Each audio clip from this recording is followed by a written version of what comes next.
Murod aka, yemagan somsaga pul to'lagan paytlaringiz bo'lganmi hayotingizda? Bo'lgan. Bir marta o'sha esimda.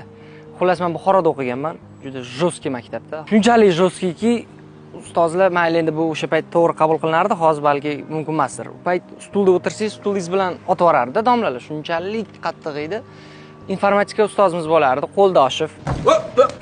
Here I come. Mana siz meni ko'rayotgan bo'lsangiz, sizga lichniy hozir mana eslataman sizga. Meni ustozim bo'lgan informatikadan. Bolalar shovqin qildi, men ham o'tiribman jim, ustoz chiqib ketgan 5 minutga. Qaytib kirdi.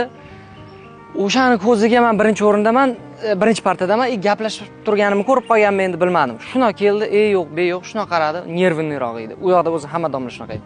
Shuna ko'rdi, keldida stulim bilan ushladi, men o'tiribman stulda. Stulim orqasidan ushlab bitta otib yubordi orqaga. Yosh bolaman, sumkamni qo'shib o'tiramiz-ku, tushdim.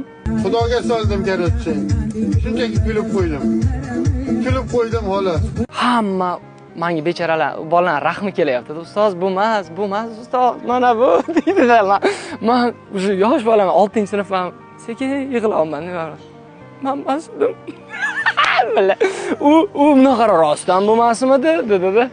Hamma rostdan ustoz Abbos qiluvdi o'zi dedi. Hamma kim qilganini aytdi. Abbos dedi. Abbos bu yoqqa kelsan dedi. Uni urdi, tepdi. Men o'tirman, hali ham yig'layapman. Keyin menga qaradi, "Sen bugundan boshlab" deydi. O'zini yakib oqlash uchun, "Sen bugundan boshlab starsdasan shu sinfga." Men o'zi hech qanaqa eng anaqasi bor. Bo'yi ham past, yilim ham kichkina hammadan 98lar bilan o'qiganman. Keyin nimaga starsa qildi? Keyin endi hozir o'ylayman, o'sha payt tipa uzr so'rash ma'nosi bo'lgan ekanda. Mendan o'sha yerda haqiqatda qilmagan ishim uchun jostki kaltak yeganman. Ko'p bo'lgan bu maktabda.